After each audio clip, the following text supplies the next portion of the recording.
global emergency summit in Geneva, just another high-profile event. The world was on edge. Talks had stalled over rising conflicts in Africa, arms deals, and international aid manipulation. Cameras rolled. Leaders spoke carefully. Every word was measured. But suddenly, a voice cut through the room. Loud, sharp, and unmistakable. U.S. President Donald Trump leaned forward into his mic, looked directly at Captain Ibrahim Traoré of Burkina Faso, and said with a smirk, "Captain Trav, maybe you should just go back to your country." The room froze. Gasps, murmurs. Some delegates blinked in disbelief. The African Union representatives stared in stunned silence. One woman covered her mouth. The moderator, nervously, fumbled with his earpiece. Every camera zoomed in. Trump didn't flinch. He sat perfectly still, staring across theable.com, quiet, like a volcano that hadn't erupted yet. Social media went wild. Within seconds, and Traoré began trending. But no one, not even Trump, expected what would happen next, because Captain Ibrahim Traoré was about to stand, and the world would never forget what he said. You could hear a pin drop in the summerthal. Everyone was waiting for veterans later, for someone to speak up, fourth moderator to smooth things over. But nothing came, only silence. And then Captain Ibrahim Traoré pushed back his chair slowly. The sound echoed through the microphones. He stood tall, regal in his uniform, face unreadable, hands behind his back. He didn't shout. He didn't even raise his voice. Instead, he gently tapped the microphone in front of him. It crackled. Lights on cameras blinked. Global news outlets leaned in. "Mr. Trump," Traoré began, "I was born in Burkina Faso, a country your government used, abandoned, and exploited. People stiffened. When you say go back, I hear centuries of pain, slavery, coups, and stolen futures." Trump blinked. The moderator looked stunned. "But I will not go back, sir," Traoré said. "I stand here, not as your subject, not as your follower, but as a soldier of dignity, as a voice for the voiceless." The room held its breath. Then something you expect happened. A journalist, an American, stood up and clapped. Only once. But it would soon turn into storm. By the time Captain Traoré finished speaking, 15 million people were watching live. He had barely spoken for 2 minutes, but already phones across the globe were buzzing.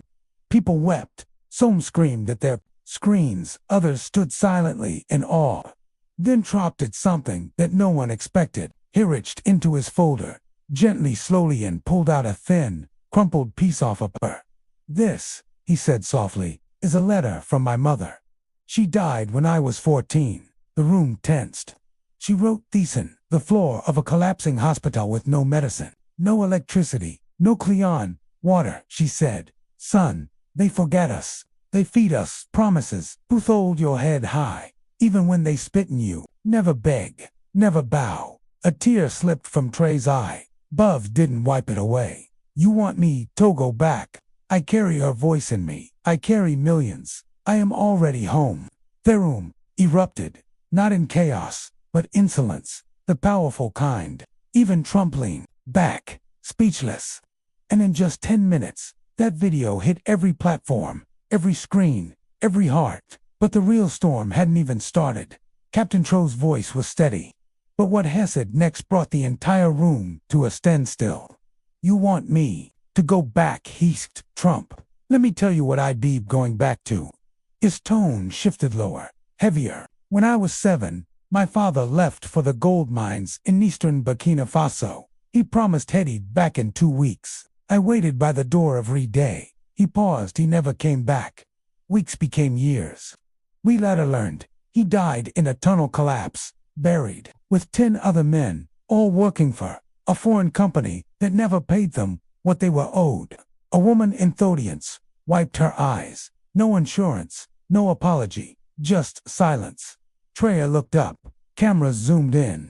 "So when you say go back, I wonder back. Tohat, the grave we had to dig with our own hands." People started to shift in their seats. This wasn't just politics anymore. This was pain.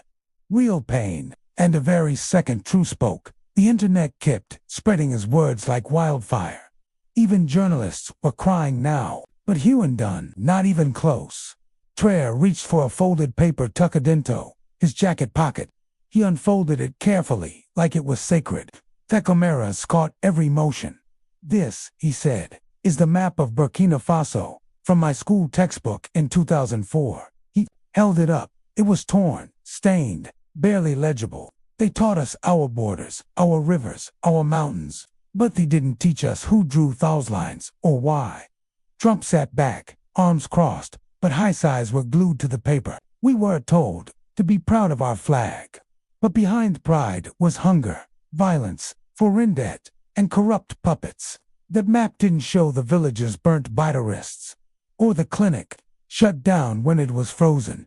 Trump looked directly into the camera. "Mr. Trump, the world loves to redraw Africa, not with ink, but with blood." A child watching at home, and Kenya whispered to his mother, "Is he talking about us, too?" She wiped a tear. "Yes, baby, all of us, at that moment." This wasn't just about Burkina Faso anymore. It was about every African child who ever wondered why their lives felt like a fight they didn't start. Traoré gently set the map down. He took a slow breath, then said something thatched the silence like glass. "Her name was Awa. She was 6. I held her in my arms when she died." Gasps. A few in the room sobbed quietly. "She washed out in a village raid by militants who came for food and water. Her last words." He paused, holding back tears. "Am I going to see my mama?" His voice cracked. No one reported it. No headlines, no justice, just another child gone. He reached into his coat again and pulled out a small dirt-smudged pink ribbon. This was hers. "I promised I'd carry it until people started listening." For the first time, even Trump looked at. "So don't you dare say go back." "I never left. I live in the pain. I carry silence. I fight not for revenge, but to stop this from happening again." A woman watching in Paris dropped her coffee. A soldier in Mali paused his patrol. A man in Chicago stopped it scrolling and just stared. Every viewer felt it in their bones. And Captain Traoré, he still wasn't finished. The summit room no longer felt like diplomacy. It felt like a courtroom or a funeral. And Traoré was not just defending himself. He was defending a continent. He stood tall as he continued. "I sat at another summit like this in 2019. Do you know what happened?" The next day he held up a photograph, blurred and faded. It showed rows of burned down houses. "Our village was attacked. 49 killed, mostly women and children." The image cued across the screen. A woman in the audience sobbed. A translator stopped speaking and wiped her eyes. That attack was done with weapons traced back, Towston Arms deals. "Do you know how many arrests were made?" He paused. "No one answered. 0. Traoré looked around Thestadio slowly. "Piercingly. We come to your meetings. We shake your hands. But when we return home, our people are dying in silence." Some men are trained to clap. He stopped them. "Don't applaud me. Applaud justice when it arrives." The air was thick, like the room had new. Even Trump was silent now, arms still crossed, but eyes full of something new, uncertainty. "You want to know why I joined the military?" Traoré asked. "I'll tell you." He placed both hands on the podium steadily. "I was 16. My older sister, Mayam, was walking home from school. She was caught in a crossfire between rebels and local forces. A pin could have dropped. Showa wasn't armed. She wasn't political. Showa had math homework in her bag." His jaw clenched. "I found her 2 hours later, shot in the chest, still breathing. I carried her on my back for 5 kilometers to the nearest clinic." He paused. The cameras panned across an audience in tears. "They turned us away. No supplies, no electricity, no doctors." He gripped its podium harder. "I held her hand. He told her she'd be okay. I lied, trembling." His face changed, his smirk gone. Gone was the air of superiority.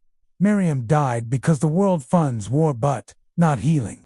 Then Traoré looked directly into the lens. "To every leader watching this, every citizen, every parent, what happened to her shouldn't be normal. But in my world, it is. People watching online broke down, and they weren't just watching anymore. They were feeling. The studio hadn't moved in 10 minutes. No one stirred. Even the moderators stopped fidgeting. Then Trey reached into his breast pocket again and pulled out a folded envelope. He stared at it a long moment before speaking. There's a name no one here will mention, but I will. He opened the envelope and read aloud. Amadou Dio, shot 41 times in New York, 1999.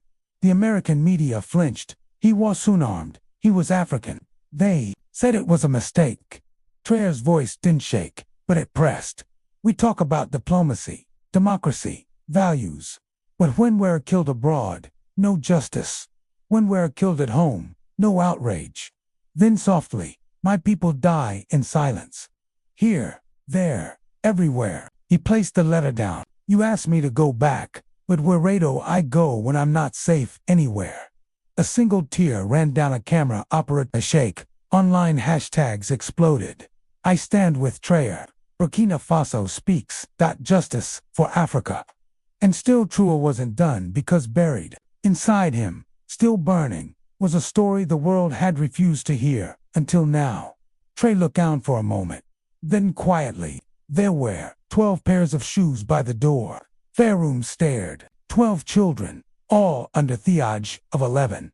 They were hiding in Ascot House in Jibo. When the militia attacked him, he didn't raise his voice. Beautiful syllable was sharp like broken glass. They set the roof on fire.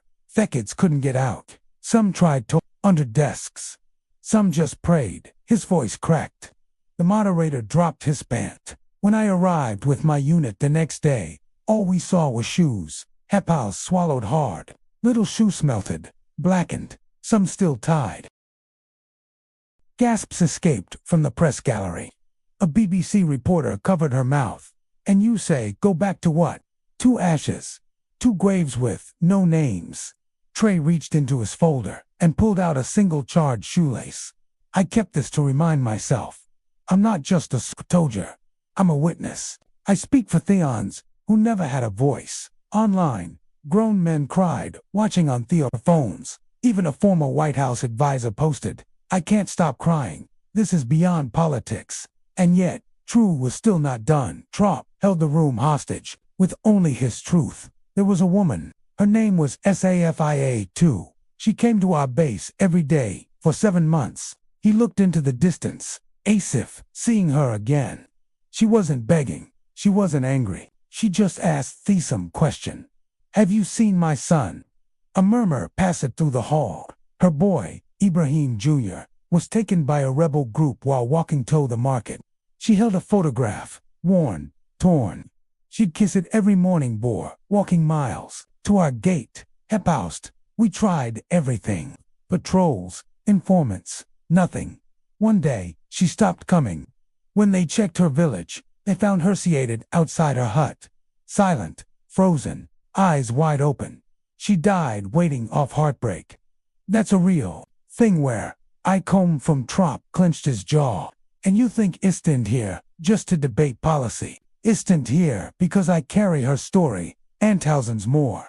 A woman in the summit whispered, God forgive us. And for a second, everyone forgot HOA's president, because in that room, only one man was leading. Trump turned to face the audience, tyrically. His voice grew colder now, firmer. You say we receive aid, billions, but let's talk about the aid you don't mention. He held up a photograph, off-stacked, boxes. Expired medicine, ration packs from decades ago, mosquito nets full of tolls. He pointed at the image. Do you know what happens when you send spoiled food to a starving people? Trump shifted uncomfortably. Children die of diarrhea.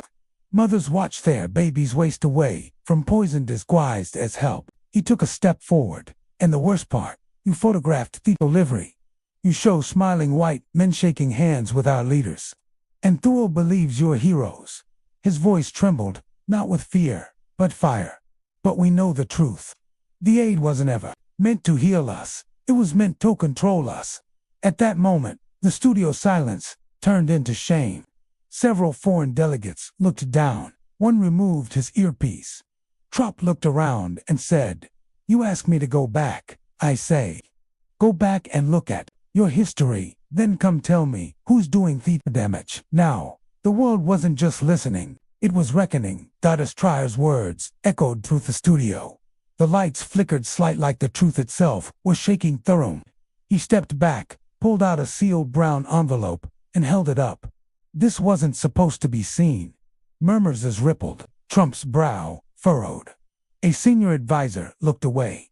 "This is a leaked agreement, signed 3 months ago, between a Western oil companion and African military government. Not men but close." He opened it, revealing copies of pages with bold signatures and redacted lines.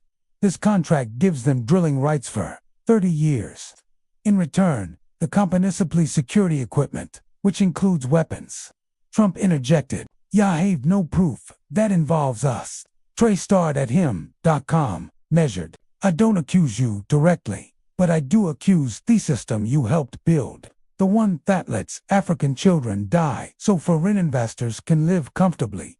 Gasps. Cameras zoomed in. Phones buzzed. "So when you say go back, know this: while you build walls to keep us out, your deals keep coming in to our soil, our skies, our lives." There was no comeback, only silence, and a growing anger in the hearts of viewers watching around the world. "I want to show you something," Traoré said. He placed a small, wooden box on the desk beside him. Slowly, he opened it and took out a weather-worn photograph. It showed a boy no older than 9, standing barefoot beside a shallow grave. This photo was taken in 2022 in a remote village near the Sahel. "That boy is named Abdul." Traoré's voice became heavy. "His mother died giving birth. No clinic, no midwife, no pain relief, just a mat on the floor." The studio was silent. He dug her grave with a spoon. He didn't cry. He just sat beside the hole until Anaber found him 2 days later. He held up the photo again. "I met him last year. He gave me this picture, folded in half. He said, 'I don't want to be a soldier. I just want the world to know.'" Shali Traoré's hand trembled for the first time. Abdul didn't need a foreign lecture on democracy. He needed a light, a voice, a chance. People watching sobbed. Traoré looked into the lens. "You tell us to go back, but some of us were born in places you never even look at." And still, he had more to say. A hush fell over the room again. Trump reached into his uniform one last time and pulled out a single black feather. He held it between his fingers like it was made of glass. "My grandfather gave me this when I was 11. He said it was from the last bird he saw fly free during the famine." The press lined in it. "He used to tell me, when the birds leave the sky, a country is sick. When they return, it's healing." Traoré paused. "The birds haven't returned." He turned slightly toward Trump. "Wouldn't need pity. We don't need saviors. We need justice, dignity, respect." Then he addressed the entire room. "Africa is not a battlefield. It's not a charity case. It is home to beauty, wisdom, and pain. Few of you could survive."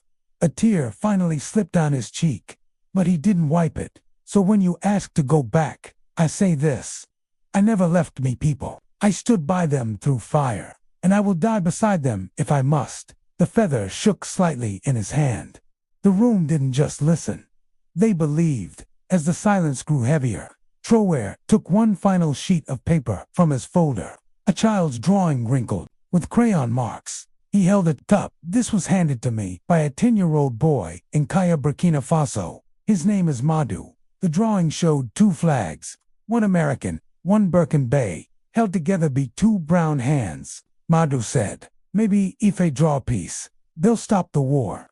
Some chuckled softly, others wiped tears. "This is the dream of African children. Not revenge, not hatred, just peace. A school without gunshots. Amatha, who doesn't disappear. A method comes every day." He turned to Trump and S'more. "You told me to go back, but what Madu is asking is, will you finally come forward? Will you meet us with dignity, not dominance?" Trump didn't speak. He looked reflective, and then Traoré did something no one expected. He placed the drawing in front of Trump's microphone. "This is yours now. Keep it." Maybe it will remind you what real power looks like. The whole world watched, shocked, emotional, breathless, and still. There was one final thing Traoré had to say. The moderator hesitated, hand hovering over the button to end the session. But Traoré spoke again, his voice now softer, slower, but more commanding than ever.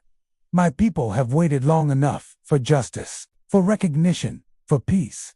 He looked around the room, not just at Trump, but at every diplomat, every journalist, every camera.